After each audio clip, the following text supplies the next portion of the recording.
Video berikut memperlihatkan seorang bayi yang sedang mengalami kejang. Tampak bayi menghentak-hentakan anggota tubuhnya.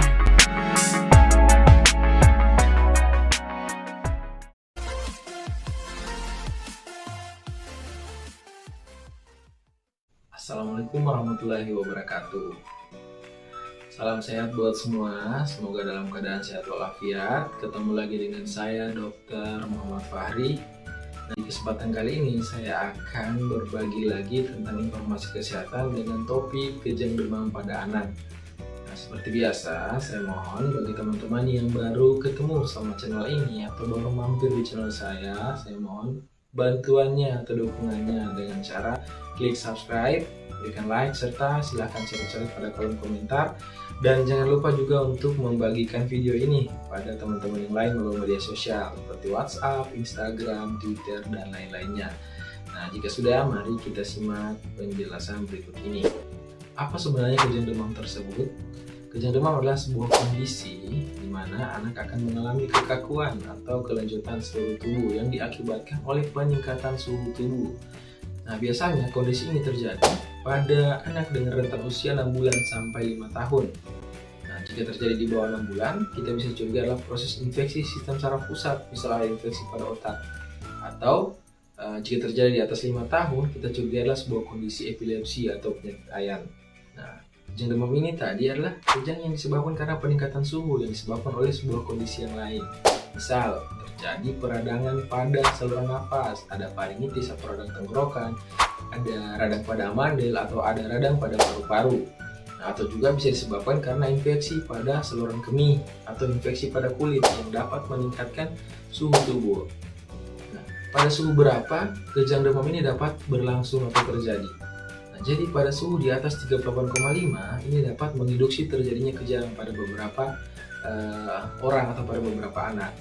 Nah, misal pada beberapa anak yang terlahir dari orang tua yang memiliki riwayat kejang demam sebelumnya. Nah, jadi anak-anak yang lahir dari orang tua yang memiliki riwayat kejang demam sebelumnya ini bisa beresiko lebih tinggi terjadinya kejang pada saat mengalami demam dibanding anak-anak yang lahir dari orang tua yang tidak pernah mengalami riwayat kejang demam semasa hidupnya. Nah, kemudian kejang demam ini dapat kita bagi menjadi dua bagian. Yang pertama kejang demam sederhana, yang kedua kejang demam kompleks. Nah, kejang demam sederhana ini kita lihat dari durasi kejangnya. Biasanya kejang berlangsung kurang dari 15 menit. Nah, rata-rata kejang demam sederhana berlangsung 2-5 menit. Dan biasanya kejang demam sederhana ini juga tidak membahayakan bagi si anak.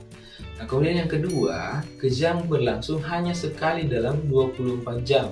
Dalam artian tidak ada pengulangan kejadian kejang.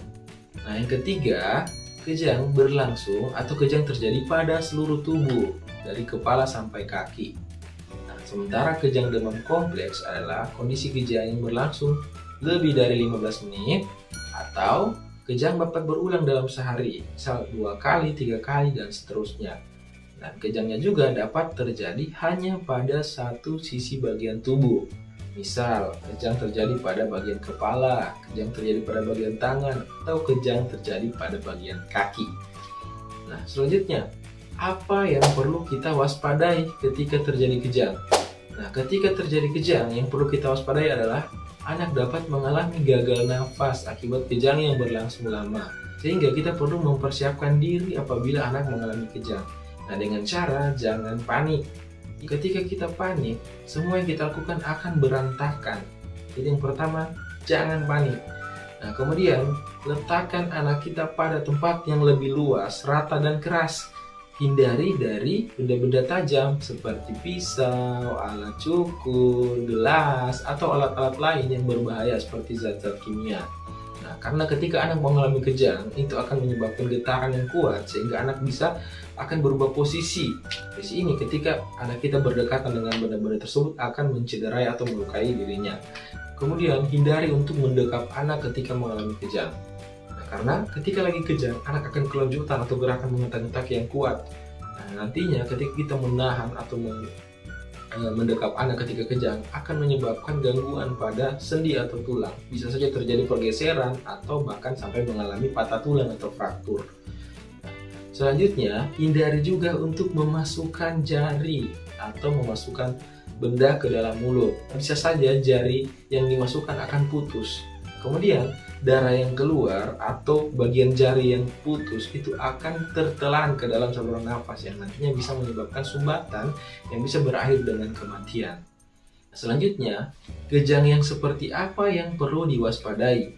Nah, sehingga orang tua harus segera membawa anaknya ke rumah sakit atau ke instalasi gawat darurat.